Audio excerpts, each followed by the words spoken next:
এখন কিন্তু বর্ষার সময় আপনি আপনার বাচ্চাকে অবশ্যই সাবধানে রাখবেন। চতুর্দিকে পানি, এই পানিতে সাবধানে রাখার চেষ্টা করবেন, কারণ ওরা কিন্তু ওরকম বোঝে না। ওরা যদি বুঝতো তাইলে কিন্তু ওরা পানিতে নামতো না। তো এই যে ওরা না বোঝার কারণে ওরা কিন্তু অনেক বাচ্চা কিন্তু আমাদের দেশে প্রতি বছর বছর অনেক শিশু বাচ্চা মারা যাচ্ছে পানিতে পড়ে।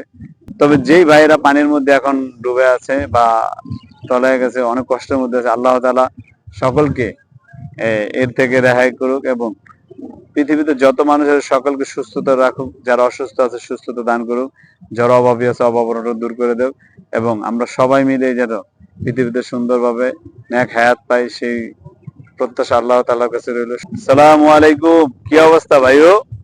সবাই ভালো আছেন নি? ভাবছেন আমি এই জায়গায় দাঁড়ায়া সালাম দিলাম কোনো বিপদের মধ্যে ফালাই কিনা? না, আসলে যখন আমার মনটা খারাপ থাকে বা আমি যখন কাজের অবসর সময় থাকে, তখন আমি এই জায়গাটায় আসি, আইসা বসি, বৈশা আমার মনটাকে হালকা করি। জায়গাটা অত্যন্ত সুন্দর এবং খোলামেলা, প্রচন্ড পরিমাণ বাতাস আছে, দেখার মতো ওরকম কিছু নেই, আপনাদের চোখ দিয়ে দেখার মতো ওরকম কিছু নেই, কিন্তু আমার কাছে জায়গাটা খুব ভাল লাগে, কারণ আমি এই জায়গায় বসে খুব ভাল লাগে, আমার মনটা খুব শান্তি হয়। একটা জিনিস আমরা যেটা বুঝি সেটা হচ্ছে মানুষ, হাজার রকমের মানুষ এই দুনিয়াতে আছে। এক একজন মানুষ এক এক ধরনের চিন্তা চেতনার হয়, এক একটা মানুষ এক এক রকমের হয়।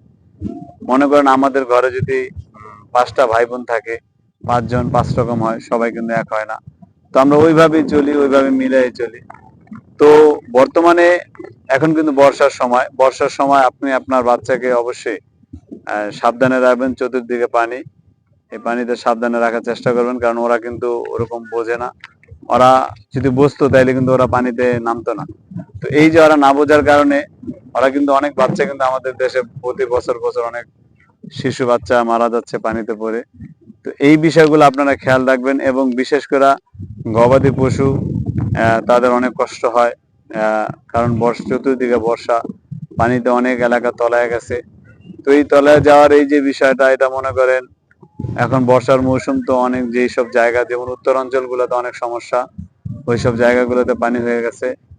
পানি হয়ে যাওয়ার কারণে তলায় গেছে। আমাদের এদিকে এখনো ওরকম পানি টানি আসে নাই, তবে যেই ভাইয়েরা পানির মধ্যে এখন ডুবে আছে বা তলায় গেছে, অনেক কষ্টের মধ্যে আছে, আল্লাহ তাআলা সকলকে এর থেকে রেহাই করুক এবং পৃথিবীতে যত মানুষ আছে সকলকে সুস্থতা রাখুক, যারা অসুস্থ আছে সুস্থতা দান করুক, যারা অভাবী আছে অভাব অনটন দূর করে দেব এবং আমরা সবাই মিলে যেন পৃথিবীতে সুন্দরভাবে নেক হায়াত পাই, সেই প্রত্যাশা আল্লাহ তাআলার কাছে রইল। সবাই অনেক অনেক ভালো থাকেন, সুস্থ থাকেন।